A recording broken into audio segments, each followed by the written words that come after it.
Hello everyone, welcome to my YouTube channel. आज हम बात करने जा रहे हैं जीटीई इंटरव्यू की, जिसका अब नेम हो चुका है जीएस इंटरव्यू फॉर ऑस्ट्रेलिया। ठीक है, तो मैंने दी थी डीकेन यूनिवर्सिटी में इंटरव्यू।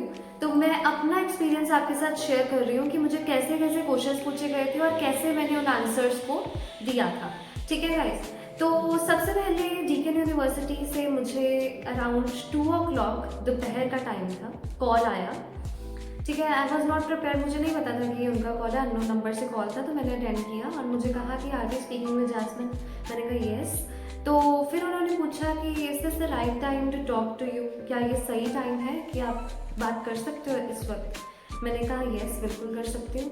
देखिए, आपको भी अगर ये क्वेश्चन पूछा जाए कि आपका सही टाइम है, तो आप उसका आंसर, अगर आपके पास टाइम हुआ तो ही देना कि हाँ this is the right time.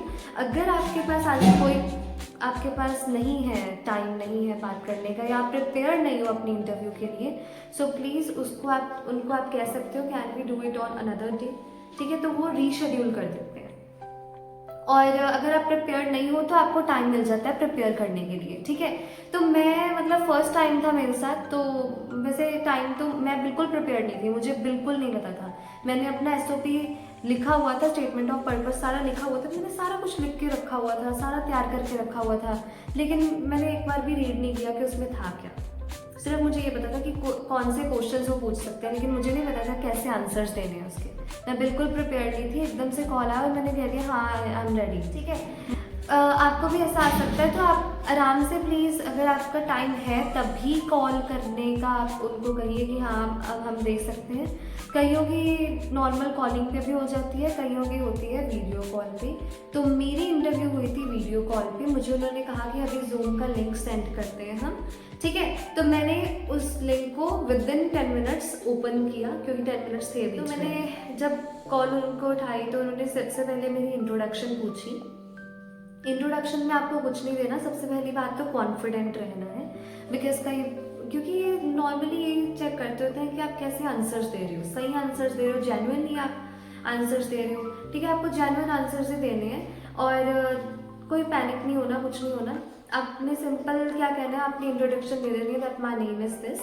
आपको इंट्रोडक्शन में देखिए क्या क्या इंक्लूड करना है, अपना नेम इंक्लूड करना है और आपकी जितनी भी एकेडमिक है, एकेडमिक आपके पास जितने भी स्टेटमेंट्स हैं वो आपने बताने हैं उनको। जैसे मैंने 10th के मार्क्स बताए थे, 12th के मार्क्स बताए। ठीक है, और उसके बाद मैंने अपनी इंट्रोडक्शन दे दी थी, currently I am living here in this this this, ऐसे आप बता सकते हो। और आपकी फैमिली में कितने लोग हैं ये बता सकते हो। मतलब नॉर्मल से अपनी इंट्रोडक्शन दे देनी है, जो भी आपकी इंट्रोडक्शन है। आप ये भी बोल सकते हो that I want to become this this this. ठीक है, क्योंकि हम ऐसा कोर्स करेंगे। देखिए, आपको क्या करना है, पहले ही आंसर्स दे देने हैं ताकि वो आपको और क्वेश्चंस ना पूछें। आपने अपनी 10th की, 12th की, सब कुछ, सब मार्क्स बता देने। अगर आप मास्टर्स करने जा रहे हो तो आपकी बैचलर्स डिग्री के बारे में आपने बताना है।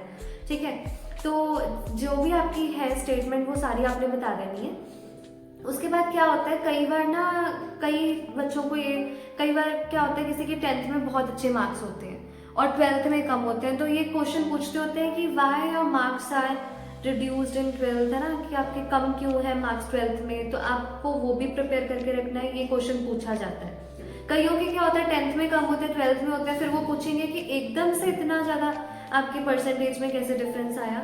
वैसे ये मेरे से नहीं पूछा गया था, मैं अपने फ्रेंड्स वगैरह का बता रही हूँ, उनसे ये पूछा गया था, क्योंकि मेरे ऑलमोस्ट मार्क्स सेम ही थे, 95 के करीब थे दोनों क्लासेस में। ठीक है, तो ये पूछा जा सकता है। उसके बाद इंट्रोडक्शन लेने के बाद आपको ये पूछेंगे कि आप के पेरेंट्स के बारे में बताइए। ठीक है, पेरेंट्स के बारे में, तो पेरेंट्स के बारे में इसका मतलब क्या है, पेरेंट्स के बारे में वो क्यों पूछते हैं, वो एक्चुअल में आपकी ITR, ठीक है, INR चेक करना चाहती हैं। तो एनुअल इनकम जो आपकी बतानी है आपने, ऑलमोस्ट ऑस्ट्रेलिया में जो मांगी जाती है इस वक्त, that is 12 lakh minimum 12 lakh मानी जाती है। अगर 12 लाख से कम होगी तो आपकी कुछ यूनिवर्सिटीज़ जो है वो रिजेक्ट कर देती है। ठीक है, जैसे मेरी एक फ्रेंड के साथ हुआ था, उसको डीकेन यूनिवर्सिटी में जब उसने दी तो उसकी ITR जो थी वो थोड़ी कम थी 12 से, तो उसकी रिजेक्शन होगी, फिर उसको किसी और यूनिवर्सिटी में मिल गई है। ठीक है, तो आपने क्या करना है, अपनी सबसे पहले आईटीआर बता देनी है, ठीक है, एनुअल इनकम बता देना, सारे फंड्स वगैरह बता देना, ऑलरेडी बता देना, नेम बताने के साथ आपकी पेरेंट्स की ऑक्यूपेशन बतानी है, ठीक है, वो क्या करते हैं या नहीं करते, और आपने बताना है कि इतनी हमारी फैमिली की एनुअल इनकम है, कि क्यों। फिर उसके बाद एक क्वेश्चन और वो पूछते हैं कि आपका स्पॉन्सर कौन कर रहा है, ठीक है, हु इज स्पॉन्सरिंग। इसमें मेरे मॉम डैड ही थे स्पॉन्सर्स, ठीक है, उन दोनों की जो इनकम थी उनको मिला के आपकी 12 lakhs होनी चाहिए मिनिमम। तो मेरी थी, और मैंने बता दिया कि that my mom and dad is sponsoring me, ठीक है। आपको ये बताना है, जनरली सारे आंसर्स देने हैं, कोई झूठ आंसर्स नहीं देने, ठीक है, कोई ऐसे मत बोल देना जो है ही नहीं, जो आपके स्टेटमेंट में है ही नहीं वो मत बोल देना, जो है वही बोलना आपको, ठीक है। जितने भी, देखिए मैं आपको बता रही हूँ, मैं अपने एक्सपीरियंस से बता रही हूँ, क्योंकि मुझे पता है कि किस किस केसेस में कईयों की इंटरव्यू जो है वो रिजेक्ट हो सकती है, ठीक है, और हो चुकी भी है, इसलिए आपको ध्यान से आंसर्स देने हैं। फिर आपको पूछा जाता है कि आप ऑस्ट्रेलिया में ही क्यों आना चाहते हो, why not India, why not any other country.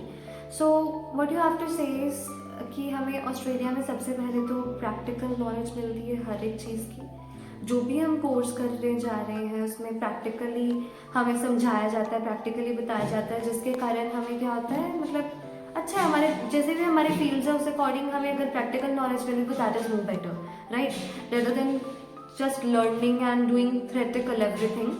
Practical जो चीज़ें होती हैं दैट इज मोर बेटर। या कुछ भी एक दो चीज़ें आप लिख लो, एक पेपर पे लिख लो, ठीक है, ताकि उस टाइम आप कंफ्यूज मत हो। ये भी नहीं है कि आपने पूरी लाइन लिख के उसको रट्टाफिकेशन करना है, बिकॉज फिर उनको लगता है कि कहीं से रीड कर रहे हैं, ठीक है। हमें जनरली आंसर्स देने हैं, मैंने भी एकदम से दिए थे, मुझे पता ही नहीं था कि मेरी इंटरव्यू होगी, और मुझे क्वेश्चन ज़रूर पता था कैसे पूछे जाएंगे, लेकिन मुझे ये नहीं पता था कि आंसर्स कैसे देंगे, ठीक है।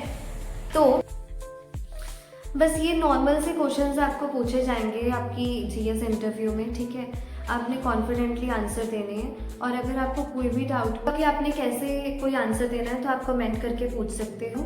और अगर आपको कोई भी इंफॉर्मेशन और चाहिए कि जैसे वीज़ा प्रोसेस या कुछ भी, राइट, फॉर ऑस्ट्रेलिया, तो आप मुझे कमेंट करके कुछ भी पूछ सकते हो, आपको रिप्लाई मिल जाएगा।